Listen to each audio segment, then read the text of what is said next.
Olá, minha gente, muito bom dia, boa tarde, boa noite, conforme seja a hora que você esteja vendo a postagem desse vídeo. Como sempre, em cada vídeo eu gosto de me apresentar, se é que você não me conhece. O meu nome é Jaime Viana e eu posso dizer seguramente a você, sem sombra de dúvidas, que eu sou mais um entre os milhares a batalhar pela fé que uma vez foi dada aos santos, tá certo? Olhe, a Bíblia é a palavra de Deus. Eu posso afirmar isso a você categoricamente. Nós lemos no capítulo 12 do Evangelho de Mateus que nós seremos justificados por esta palavra. E por esta palavra, muitos de nós entrarão em condenação. E a única maneira de nós não sermos achados na segunda opção, ou seja, de sermos condenados por esta palavra, é se nós estivermos verdadeiramente alicerçados na rocha que é Jesus, na palavra que é a palavra de Deus, como o próprio Senhor Jesus no capítulo 17 do Evangelho de João, na sua oração sacerdotal, ele diz: santifica-os na verdade, a tua palavra é a verdade. E ainda no Evangelho de João ele diz o seguinte: eu sou o caminho, a verdade e a vida, e ninguém vem ao Pai a não ser por mim. E quando eu olho para esta palavra, eu vejo hoje a necessidade que a igreja tem de mergulhar no conhecimento da palavra de Deus. Olha, o meu pai era um homem leigo, mas ele me disse, entre algumas coisas absurdas que ele me disse, mas o que ele me dava de bom, eu pegava aquilo e guardava para mim. Ele disse para mim certa vez, e aquilo acompanha a minha vida até hoje, ele disse o seguinte: conhecimento é poder em qualquer fase da vida. Aquele que conhece, ele tem a autonomia de poder sobressair-se no meio da luta e no meio da adversidade. Dizia meu pai para mim muitas vezes. Eu tomei aquilo na minha vida e apliquei na palavra, logo quando eu me converti. Eu apliquei que eu precisava, eu tinha a necessidade, e tenho até hoje a necessidade de conhecer quem é o Deus que eu estou servindo. Porque eu conhecendo quem é o Deus, ou menos tendo o princípio, eu vendo a ponta do iceberg, eu posso ter a certeza e posso afirmar categoricamente, como disse o apóstolo Paulo, meu Redentor vive. Como disse também o próprio Jó, meu Redentor vive, entendeu? Então eu quero dizer para você, a igreja, ela precisa cada dia mais voltar ao conhecimento da palavra. E quando eu falo de conhecimento, eu vejo que através do conhecimento, e aqui vem atrelado ao conhecimento, vem o que? A submissão ao Senhor, vem o reconhecimento de que Ele é o Senhor, porque a palavra nos ensina aqui, assim, que nós só podemos crescer na graça e no conhecimento se nós nos colocarmos como servos dependentes inteiramente do amor de Deus em nossas vidas. Hoje eu vejo uma igreja muitas vezes muito, como é que se diz, muito cheia de si, e esse é o maior problema. Eu vejo muitas vezes a igreja parece que está inchada na sua maneira de ver. Eu, quando olho para a igreja no dia de hoje, permita-me aqui fazer uma crítica, e talvez você diga: mas ele está criticando porque ele não vai em igreja nenhuma. Não, eu vou. Sabe qual é a igreja que eu vou? A igreja da palavra. A igreja, sabe qual é a igreja da palavra, irmão? Porque nós somos templos do Espírito Santo. Eu vou dizer talvez algo aqui que vai chocar muitas pessoas. Viu? É bom você estar em comunhão com os irmãos, como diz o Salmo 133, ó, quão bom e quão suave é que vivamos todo em união, pois diz o Salmo 33 que é como o precioso óleo que desce sobre a barba de Arão. Ali o Senhor ordena a bênção para sempre, aleluia. Mas uma coisa é certa, a mesma palavra também me diz, para que eu tenha um consenso nisso, já em 1 Coríntios, capítulo 3,16, a própria palavra de Deus me diz que nós somos templo do Espírito Santo. Então, uma promessa que Deus nos fez é que Ele andaria no meio do seu povo. E hoje Ele anda através do Espírito Santo de Deus sobre a vida daqueles que se achegam a Ele. Mas eu não quero desviar aqui do meu pensamento com relação à igreja voltar a mergulhar no conhecimento da palavra. Repara lá no capítulo 4 do Evangelho de Mateus, Jesus em confronto com o diabo. E eu quero dizer uma coisa assim que talvez choque a você. Olhe, para que mais conhecedor fora o Deus do que o próprio diabo conhecer a palavra de Deus? Tanto é que ele foi afrontar o Filho de Deus e dizia o seguinte: está escrito. E o Senhor repreendia ele através da palavra: também está escrito. E esse foi o argumento usado em todo aquele consenso na conversa entre os dois. E no final da história, o diabo diz assim para ele: agora, olha, se você prostrado me adorar, eu vou te dar tudo isso a você, eu vou te dar o reino todo deste mundo a você.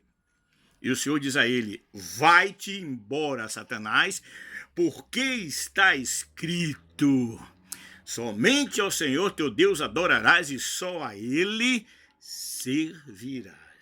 Amém? Você está entendendo aonde eu quero chegar com você, meu irmão, minha irmã, que talvez está passando luta, está passando dificuldade? E eu pergunto para você: você já buscou socorro na palavra? Você já buscou tomar posse sobre tudo aquilo que está escrito na palavra? Que tomar posse é se posicionar, é deixar de lado todos os mimimi, é deixar de lado tudo aquilo que é muitas vezes criancice espiritual, porque tem muita gente aí achando que é conhecedor da palavra e está pregando criancice uma atrás da outra, está pregando mimimi, está pregando um bocado de abobrinha. E o mais interessado nisso é que a sua vida continue desse jeito, que você ande ouvindo esse tipo de coisa, é aquele que veio para matar, roubar e destruir. Porque aí volta mais uma vez o que eu disse em João 8,32, e conhecereis a verdade, e a verdade vos libertará. Quando você é conhecedor da palavra, quando você aceita Jesus, que você se entrega a Ele, que você começa a deixar aquilo que antes era do mundo, a deixar as superstições de lado, como muitos fazem hoje aí: é o seguinte, na minha casa não entra mal, porque lá eu tô com a corrente dos 7. Não, pelo amor de Deus, eu não vou aqui ficar malhando em ferro frio, mas uma coisa é certa: eu, você, todos nós, precisamos estar preparados, e a única maneira de estar preparado é se você estiver alicerçado na palavra de Deus, não no que o pastor acha que é ou deixou de achar. E quando ele falar, a Bíblia me dá o respaldo para fazer o seguinte, lá em Atos 17, eu tenho que observar, olhar na palavra para ver se aquilo que ele está falando é de acordo com o que está escrito na palavra de Deus. Porque o que passa do sim, sim ou não, eu acho, talvez, quem sabe, é de procedência maligna. E isso quem me diz é a palavra através do Senhor Jesus Cristo, lá no livro de Mateus, certo? Então, vamos deixar de mimimi, gente. O conhecimento é algo tão profundo que vai nos conduzir através do Espírito Santo, vai nos conduzir a termos mais comunhão com Deus, a agradarmos o nosso Senhor, a sabermos como nos posicionar diante dele. Porque eu sabendo como me posicionar diante de Deus, eu só vou ter a ganhar com isso, porque eu vou, em primeiro lugar, entrar na obediência. E a obediência diz: olha, e conhecereis a verdade. E a obediência diz: antes crescei na graça, crescei no conhecimento. Eu já aceitei Jesus, está tudo bom. Não é bem assim, não. É necessário que cada um de nós saibamos nos apresentarmos como obreiro, como disse o apóstolo Paulo ao Timóteo. Procura te apresentar a Deus como obreiro aprovado, que não tem do que se envergonhar e maneja bem a palavra da verdade. Não é isso que eu tenho visto no dia de hoje. O que eu tenho visto é muito crente aí que começa sendo um crente em Jesus Cristo, começa sendo um conhecedor, depois vai para o espiritismo. Eu vejo aí muito crente que um dia aceita Jesus, chora, é transformado, é liberto, é salvo, é lavado. E quando acabar, volta para outro tipo de prática, vai para a magia negra, porque ele está buscando emoções, não teve um encontro verdadeiro com o Senhor. Porque se o Filho vos libertar, a palavra me diz, verdadeiramente sereis livre. A palavra de Deus é algo tão transformador em nossa vida, que no passado, o povo que tinha a palavra nas suas mãos, que foi outorgada através de Moisés, e Deus usou a Moisés para trazer, por exemplo, os 10 mandamentos, aquele povo acabou fazendo o quê? Quando veio o seu Salvador, aquele povo acabou negando a ele. Negando, não queriam ele. E muitos disseram lá no momento da crucificação que o sangue desse homem caia sobre a nossa cabeça e sobre a cabeça dos nossos filhos. Foi o que o povo disse quando estavam lá praticamente para crucificar o Senhor Jesus Cristo. Pilatos disse: eu lavo as minhas mãos porque eu não vejo crime nenhum nesse homem. O sangue desse homem está com vocês, e o povo disse que o sangue dele caia sobre nossa cabeça e sobre a cabeça dos nossos filhos. Foi uma profecia que foi completada 40 anos depois, quando depois Tito vai e invade Jerusalém, destrói, toca fogo na cidade, entendeu? Faz um bocado de atrocidade, e tudo isso aconteceu porque o povo não tinha conhecimento de Deus, não estava na palavra. Aí vem aquela pergunta para aqueles que se acham catedráticos. Eu quero dizer uma coisa aqui antes, como eu sempre digo. Eu não fiz nenhum curso de teologia. Eu, Jaime, não fui a nenhum curso que ao menos me desse orientação sobre isso, mas eu fui, como a Bíblia diz, buscar na palavra. Eu fui buscar, e o que eu estou dizendo a você tem fundamento na palavra de Deus. Não acredito no crente que se diz crente e ainda anda com uma vida de meninice, com uma vida de abobrinha, ainda anda curtindo uma de ser religioso. Porque viver em Jesus, estar com Jesus, é estar numa novidade de vida. As coisas velhas se passam, eis que tudo se faz novo. E assim aconteceu também com aquele povo, volto a frisar, o povo que havia recebido a palavra através de Moisés no monte. Estava com a palavra, mas estava totalmente fora da sintonia com o amor, com o poder de Deus. Igreja de Deus, igreja do Deus vivo, igreja como diz Pedro em 1 Pedro 2,9, o sacerdote real, a nação eleita. Eu, você, todos nós que professamos o nome de Jesus Cristo, precisamos fazer um novo acordo com Deus, um novo concerto, buscar e voltar a buscar na palavra, porque um crente ou um cristão em Jesus Cristo, quando conhece a palavra, o diabo passa a ter medo dele.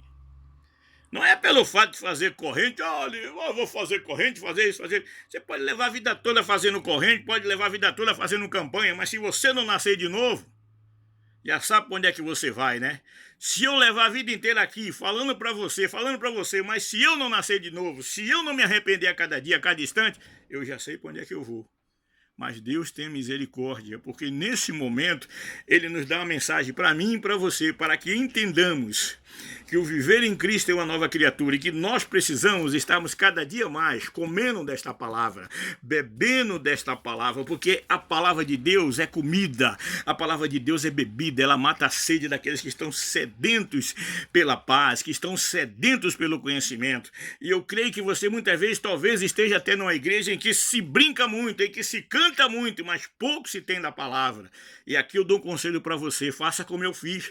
Eu estava numa igreja que o pessoal louvava a todo instante, que bonito, louvou, é uma coisa linda, aleluia, levanta a mão e vai para aqui, vai para ali, fazia todo aquele tipo de artifício. Mas na hora da palavra era uma coisa sem pé, sem cabeça.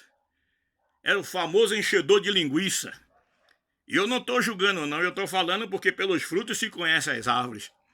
Entendeu? O que foi que aconteceu? Eu tive que procurar, começar a ir para a palavra, dizer, olha, eu tenho que largar a mão de ser preguiçoso e começar a pedir, Senhor, tem misericórdia e me ensina a andar na tua presença. Para que não se cumpra em mim a profecia de Isaías 5,13. Quando Deus falando ao povo de Israel, ele diz o seguinte, o meu povo será levado cativo porque lhe faltará entendimento. Já essa profecia se cumpriu muitos anos depois em Oséias 4,6.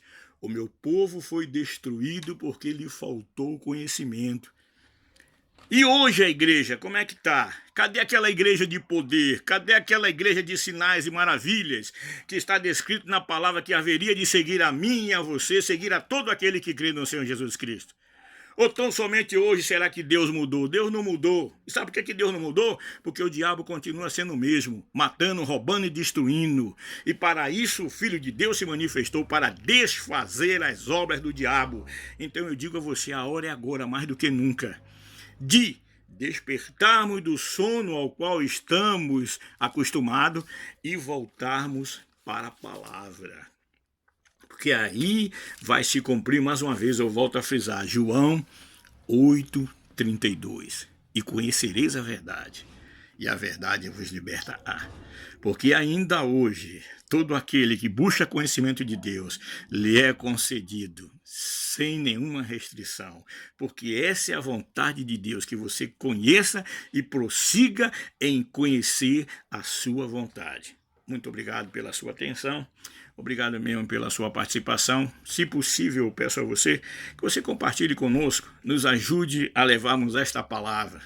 Tá? E se você tiver dúvida, pode examinar na escritura para ver se o que eu falei a você não está dentro da palavra, para ver se o que eu falei a você não está conforme está lá em 1 Pedro 4,11. Aquele que fala deve falar segundo a palavra de Deus.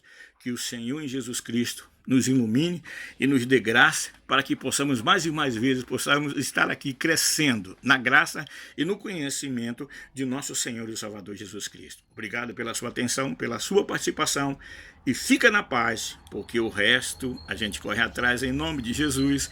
Amém. Graças a Deus. Até a próxima.